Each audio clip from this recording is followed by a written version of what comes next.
Assalamualaikum warahmatullahi wabarakatuh.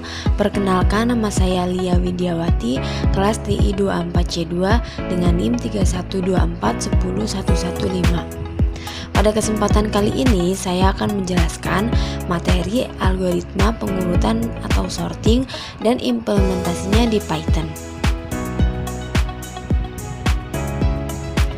Langsung saja kita masuk pada pengertian sorting atau pengurutan.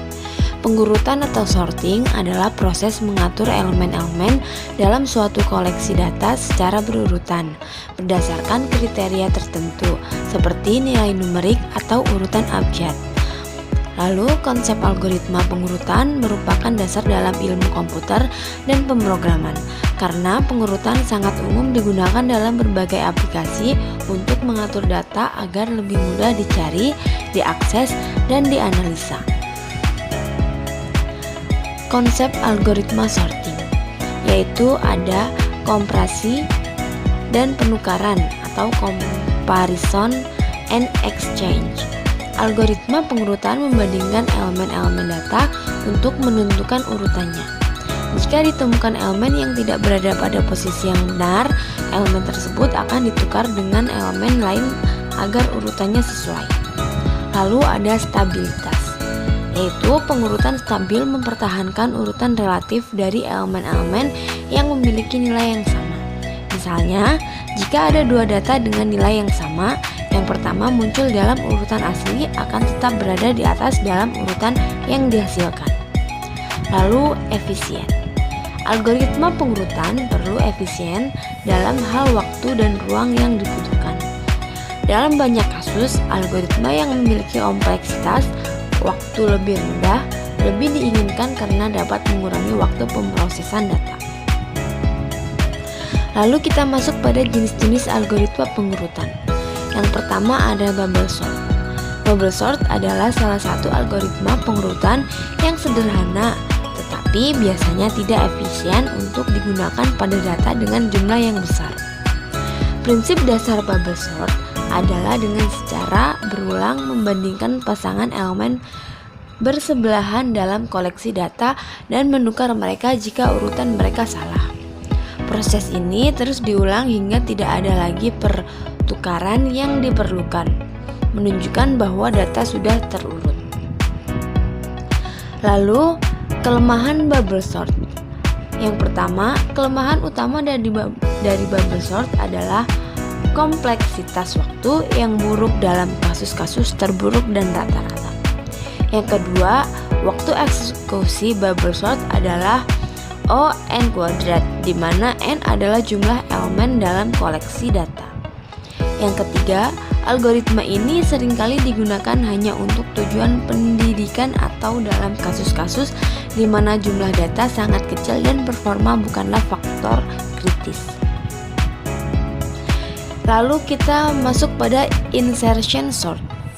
Insertion sort adalah salah satu algoritma pengurutan sederhana yang bekerja dengan cara membandingkan dan menyisipkan elemen-elemen data dalam urutan yang benar satu persatu. Prinsip dasar insertion sort adalah bahwa algoritma ini mempertimbangkan setiap elemen dalam data dan memasukkannya ke dalam posisi yang tepat dalam subkoleksi yang telah diurutkan sebelumnya.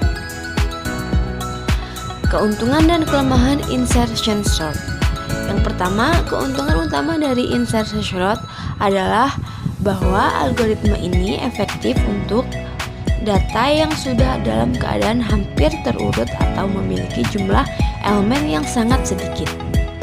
Namun, insertion sort tidak efisien untuk dengan jumlah elemen yang besar karena kompleksitas waktu rata-rata adalah 0 atau n kuadrat, di mana n adalah jumlah elemen data. Meskipun insertion sort tidak digunakan secara luas dalam praktik umum pengurutan data besar, IA masih bermanfaat sebagai alat pembelajaran dan memahami prinsip dasar pengurutan. Lalu yang ketiga, kita masuk pada selection sort.